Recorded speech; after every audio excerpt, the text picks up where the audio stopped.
Hello, everybody. I'm Larry Ridley, and this is the...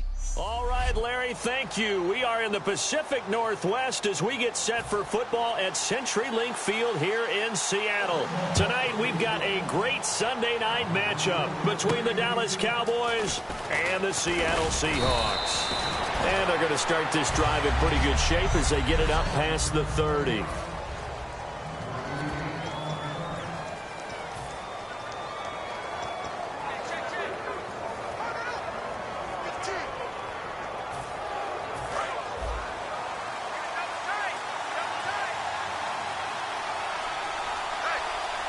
One man in the backfield, Elliott.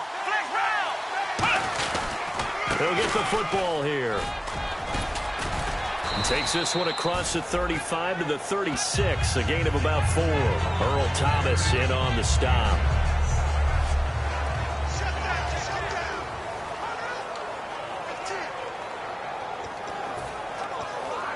Second down to the offense, needing 5 yards.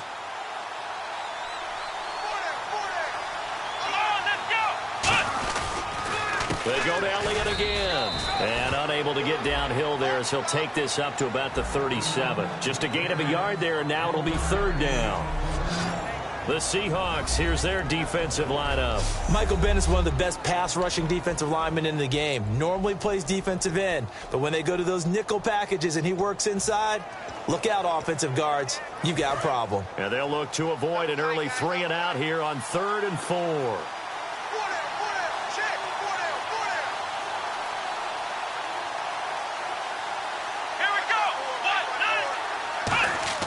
Back to throw here. Got a man over the middle. It's Williams. And he's got a first down as he's up to the 48. It's a 10-yard pickup, and it moves the chains. And, Brandon, from our time in college football, where receivers weren't running the traditional NFL route tree, one thing they did learn, find open areas, find soft spots, and set up and catch the ball. And I think we just saw that there. Yeah, we saw that indeed, picking up the first. And a quick throw here, that's complete. The completion good for 3, and it's second down. When you see zone defense and you know you've got a drag route on as your primary call, you've got to be really careful as a passer about how far you let your guy go because he might wander into some tough coverage.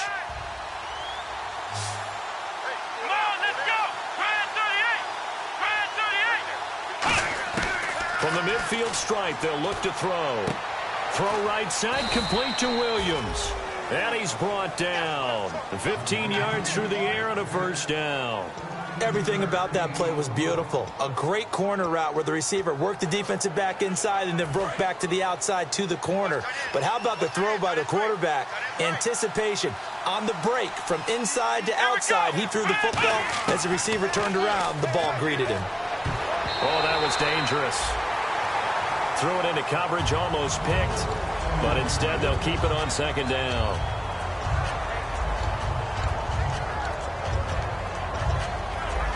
Ten yards still left on second down.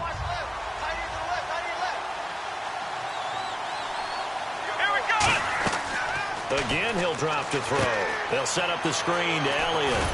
And he'll go down at the 28. They get 7 there on the screen. It'll set up a third down. And they're getting him involved early. You feel like they saw something on tape, or they just have a sense with him because he's had a good week of practice or something in that area. But they want him involved, just as you said. They want him to touch it either in the running game or the passing game, but they must like the matchups they're getting. On 3rd and short, they'll try and pick it up through the air. Now they set up the screen. That's complete. And he takes it down to the 13 and picks up the first. It's a pickup of 15 and a fresh set of downs. Let's give a little credit there. The offensive play caller sensed that the screen pass was available. Whenever you're getting a lot of heavy pressure towards your quarterback, that's when you're thinking about running the screen and using that pressure against the defense. And it worked very well there for a first down.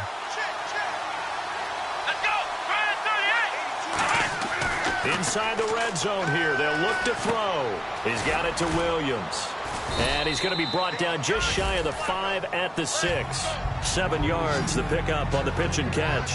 And a pretty simple completion there underneath, but a successful one for the offense. Partner, it doesn't have to be the big shots downfield all the time. Having that safety net underneath is a great thing for a quarterback. Now this will be the 9th play on this drive.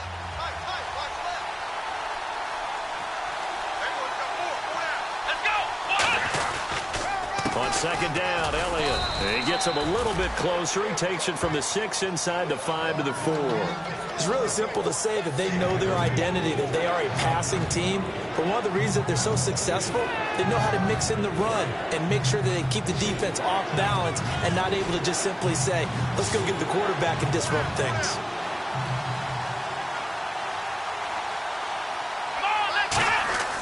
They'll look to throw for it on 3rd and 1. That's going to be caught at the 10-yard line. And he is going to lose yardage here. He loses 5 full yards to bring up 4th. Well, you can see what they wanted to do. They wanted to set up the screen there, but it got blown up. It's hard to run that play if you're not getting a lot of pressure at the quarterback because the space doesn't open up. They were able to read that one and slow it down and stop it before they could get a first down. He'll drop to throw. And it is incomplete. Jason Garrett might be wanting to reconsider the decision to go for it there. And this crowd into it early. Their guys stand tall on the opening drive of the football game.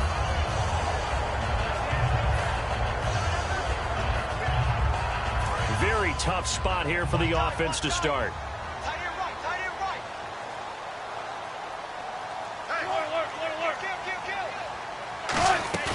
Now a play fake here on first down. And his first pass here is going to fall incomplete. They were looking that time for Leonte Carew.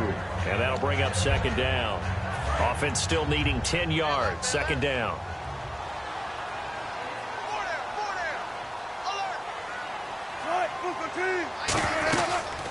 First carry for Thomas Rawls. A beautiful fake. And he's taken down, but able to get this up to the 20-yard line. Absolutely love the run right there. This guy's known for his quickness, but also for his speed. And he's able to get to the second level almost before you blink if you give him any type of blocking. Always talk about slot receivers, and they're usually known as quicker than fast. In this case, we've got a guy who's quick and fast, and he used it to great advantage. Back to the ground on first. Again, it's Rawls. A loss of a full 3 yards, and now it's second down. Well, there they went blitz defensively, Charles, and things were paved well coming from the linebacker position. Alongside my broadcast partner, Charles Davis, Brandon Gaudin hits the Seahawks with a football to begin quarter number 2, but they face a second and long to start things out.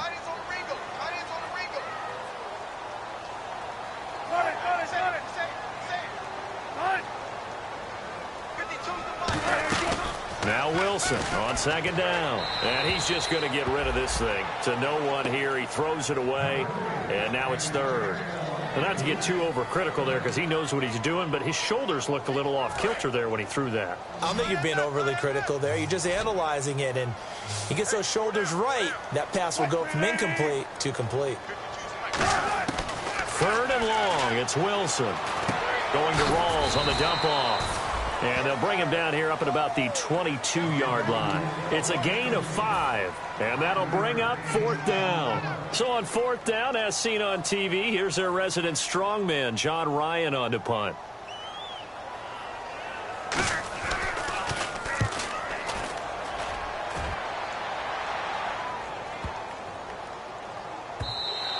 And that one hits at the 7, but bounds into the end zone.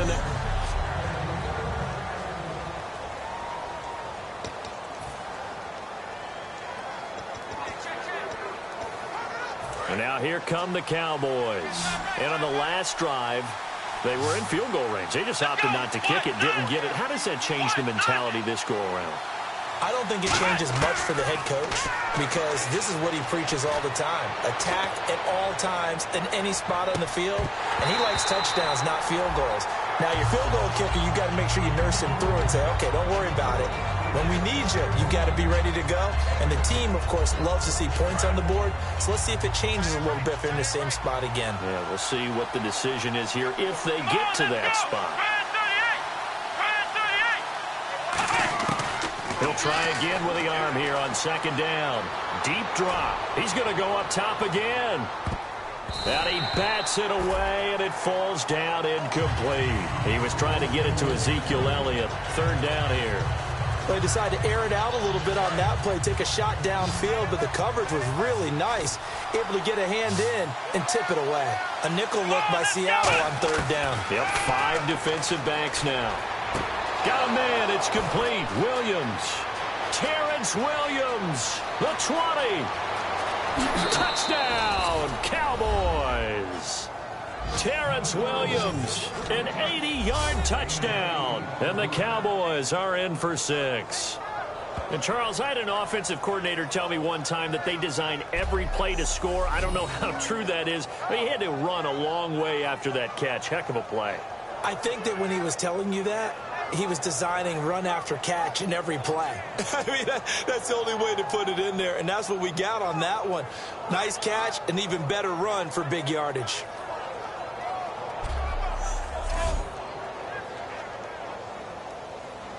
Dan Bailey now for the extra point.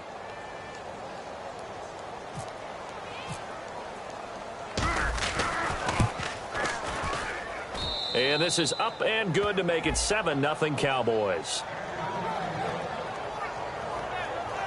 So the drive there, they went 80 yards in 3 plays. And it's capped off with a Cowboys touchdown.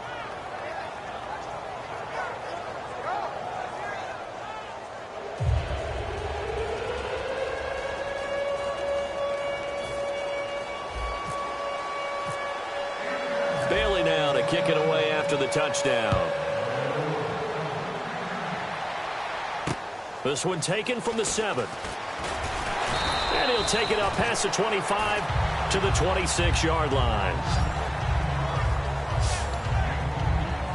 The Seattle offense now set to come back out on the field. And a tight game after punting last time. See if they can get something going on this drive. As they head to the field now, with the game this close, you've got to feel there's a sense of urgency for them going on offense right now. But they have to do it without letting panic creep in and affect their play. Give them 11 on the gain there, and that'll be good for a Seattle first down.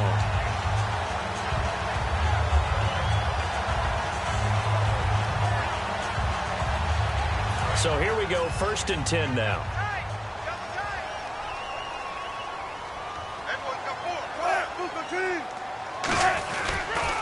Another run, but this time it's Rawls. And he's across the 40, 3 extra yards to the 43. He'll get a nice chunk there on the first down run, and it's 2nd and 4. Some runs are blocked so well, you almost forget that someone has to carry the ball to gain the yardage. The leverage by the offensive line to create space up front, really well done. On 2nd down, Wilson. It's caught outright by Graham. And a nice gain of 21 yards. When you're playing a quarterback with some experience and some moxie, you enter the danger zone when you decide to blitz him, because if he's able to diagnose as he did on that play, he can hurt you downfield. He reads defenses so well, doesn't he? He really does, and the best part about that play for him, I don't think that was his primary target. I don't think so either. I think he had the read, figured out where the blitz was coming from, and went to a secondary target for a really nice game. An ex-teammate used to tell me all the time, I hate experienced quarterbacks, because no matter what, you really can't hide what you're doing. And I think that right there, he knew right away where the blitz was coming from, where his primary guy was going to be, and he ended up going to a secondary target for a nice game. I was just going to ask you, that wasn't the primary target. He's so good at that, isn't he? I think he knew right away that he wasn't going to get to his primary guy. I think he read that as soon as he got to the line of scrimmage, knew where the pressure was going to come from, and said, I know how to beat that, and that's what he did. Now it's Wilson. He's got time in the pocket. Drops it underneath for Rawls. And able to break one tackle, but then quickly brought down. It'll be a 2-yard gain, and that's going to bring up a 4th down. So on 4th down, on comes Stephen Hauschka to try and get the Seahawks 3. From the right hash, it's a 46-yard attempt. And this one is right down the middle. And they are on the board, but still trailing. It's 7-3. Well, their offense has struggled for sure, but they get the field goal here and at least get on the board before half.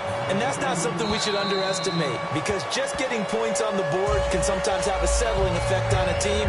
Helps them start their comeback. Now Dak Prescott of the offense heading back onto the field. He's played a pretty clean first half, a touchdown, no interceptions. Frankly, that's what they expect out of him. They want to see the ball thrown and thrown well, and he's able to do that and put it in the end zone. They'd love to see more of that before this game finishes. But right now, he's got his team in a good spot. A good spot, maybe looking for touchdown pass number. That's caught inside the 20.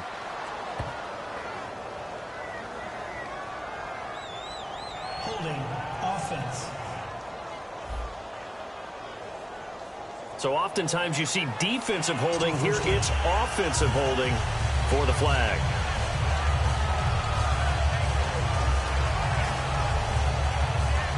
And the 2-minute warning lurking. This will probably be the last play before we hit it. Yeah, they want to get themselves in position to score in this last shot before the clock hits.